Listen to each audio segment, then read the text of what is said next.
Did you know there was going to be a land entirely dedicated to Dumbo in Disneyland? Stick with us and we'll tell you all about it.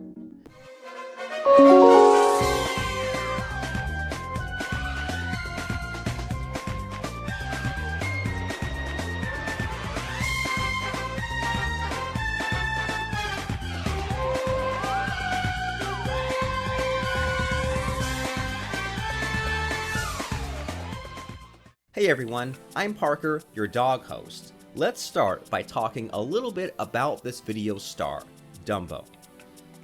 Dumbo is without a doubt one of the most iconic Disney characters, and how could it not be if, since the movie premiered in 1941, Dumbo was a success and a financial miracle for Disney. Walt Disney's Disneyland, the story of Dumbo. After Fantasia and Pinocchio's box office flops, Dumbo was responsible for generating $1.6 million for Disney.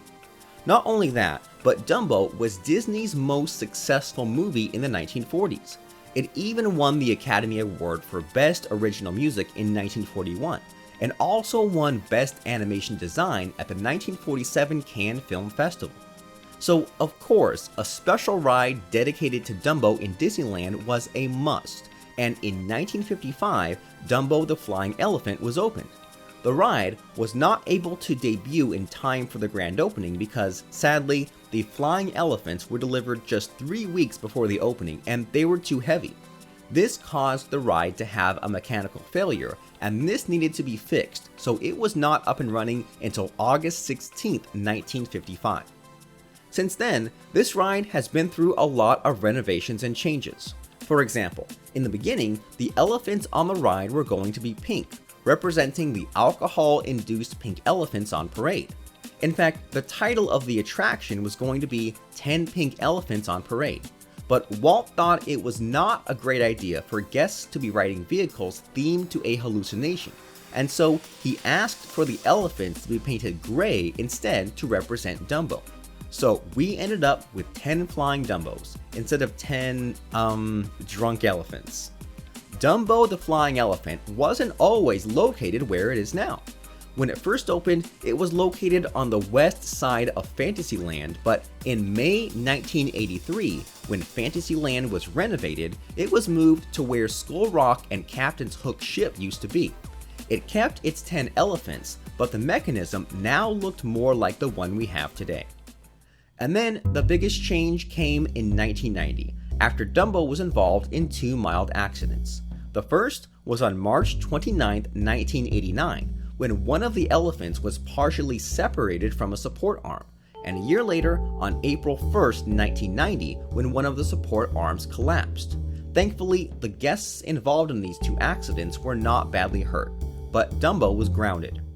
Disneyland needed a safer Dumbo ride, and so they turned to Disneyland Paris, which had an amazing 16 Dumbo ride ready. Disneyland Paris wouldn't open until 1992, so they took this version back to California and installed it in Disneyland. After all, there was enough time to build a new one for Disneyland Paris. But why are we talking about Dumbo? Well, Walt always loved the idea of the circus. He actually loved it so much that he created the Mickey Mouse Club Circus, a great show that started with a parade that went down Main Street to a tent down in Fantasyland. This parade and show featured animals, acrobat clowns, and even the Mouseketeers. But this circus was a mess, with animals escaping from the tent and fighting inside their cages, performers misbehaving between shows, and little interest from guests. It didn't last long, and so in September of 1955, the circus was gone. But Disney's love for the circus was not. So Dumbo's Circus Land came into the picture. Designed by Imagineer Tony Baxter, Dumbo's Circus Land was going to be located where Mickey's Toontown is now. Guests would have been able to travel between the 2 lands via the Western Balloon Ascent, a hot air balloon ride in the style of the Tomorrowland Fantasyland Skyway. Its entrance would have been where the Fantasyland Theater is now currently playing Mickey and the Magical Map. Of course, this land would be dedicated to Dumbo and mainly to the circus, but the coolest thing about it was that it was going to be a home for the many Disney characters that didn't quite fit into the regal elegance of what Fantasyland is. The entrance would be filled with colorful banners and flags, and inside, Dumbo the flying elephant would be relocated on top of a raised platform. Also, the KC Jr. circus train would have been relocated to this new land where it would fit in much better than where it was. But the best part would be the 3 new dark rides that were planned inside this land. First up, we would have had Mickey's Madhouse. This ride was described as a thrilling dark ride, based on the classic 1930s black and white Mickey Mouse cartoons and ragtime music. Imagineer Ward Kimball designed this ride to be an indoor dark attraction, where we would see the clips of old Mickey cartoons in 5 or 6 different scenes, and there'd be a fun music track. The next dark ride was going to be Pinocchio. Now obviously, this was almost 10 years before Pinocchio's Daring Journey opened in Fantasyland. The ride was going to be pretty much the same ride that we now know and love, but the cool thing was that it would have housed a second attraction called Stromboli's Little Puppet Theater, which guests would have been able to watch while they were waiting in the queue. But the best part was definitely the third dark ride, Circus Disney. Here's where all those characters we told you about come in. Circus Disney was planned as a major ride-through attraction featuring lots of favorite Disney characters brought to life by animatronics. Each of these characters would have their very own circus act.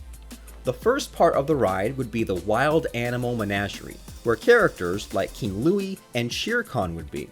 Then there would be an amazing sideshow featuring the amazing Flying Dumbo, ninth wonder of the world, Horace Horsecollar, the one-man rubber band, and the Reluctant Dragon, Fire Eater, all at their own stands.